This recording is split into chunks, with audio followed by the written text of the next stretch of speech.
ఇప్పుడు ఒకవైపు సువ్వార్ గాంధీ మాకు కూడా బంధువులని మీరు చెప్తున్నారు. ఆయన 2 స్లోగన్స్ పట్టుకొని ఈరోజు ఎన్నికల ప్రచారంలోకి వెళ్తున్నారు. ఒకటి, మామ అల్లుళ్ళు ఇద్దరు ఒకటే, అదేమైనా రాజకీయ వారసత్వమా, వాళ్ళే ఉండాలా, మేము స్వతహా వచ్చాం, స్వతంత్ర అభ్యర్థిగా వస్తున్నాం, ప్రజలు మమ్మల్ని ఇప్పుడు ఆదరించండి అని అభ్యర్థిస్తున్నారు. వారసత్వ రాజకీయాలకు స్వస్తి పలకండి అంటున్నారు, మీరు బంధువులు అంటారు. బహుశా మీరు దానికోసం అంత డిస్కషన్ చేయాల్సినంత స్టేటస్ కాదు. అర్థమైంది కదా, క్లియర్గా చెప్పా కదా. ఆయనకి పిల్లనిచ్చినటువంటి మామది ఏ బంధువులు కాకపోతే, ఏ రక్త సంబంధాలు లేకపోతే మరి మేము కష్టసుఖాలన్నీ ఎలాగెళ్తున్నాం, ఎలా పాటిస్తున్నాం? మీ శాస్త్రి గారికి తెలుసు నీకన్నా.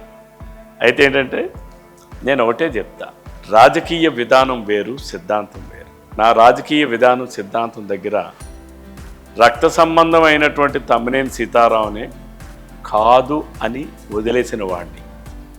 మిగిలిన వాళ్ళు ఎవరైనా అంతకన్నా ఎక్కువ అవుతారా? నాకు నా తోడబుట్టిన అక్క చెల్లెల్నే వదిలేసిన వాడిని.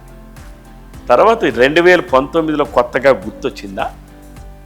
2009లో బంధం లేదా, బంధుత్వం లేదా? 2014లో బంధం లేదా, బంధుత్వం లేదా? 2019లో ఉందా లేదా? అంటే ఈరోజు ఆయన ఏదో ఒక పార్టీలో ఏదో ఒక సీట్ ఆశించి ఒకవేళ సీట్ రాకపోయేసరికి కొత్తగా ఏమైనా పుట్టుకొచ్చిందా ఇప్పుడు బంధం? కాబట్టి ఇట్స్ ఎ ట్రాష్. నా సిద్ధాంతం దగ్గర, నా పార్టీ అనేటటువంటి లైన్ దగ్గర ఎప్పుడు ఎక్కడ ఏ రోజు కూడా నేను క్రాస్ చెయ్యను.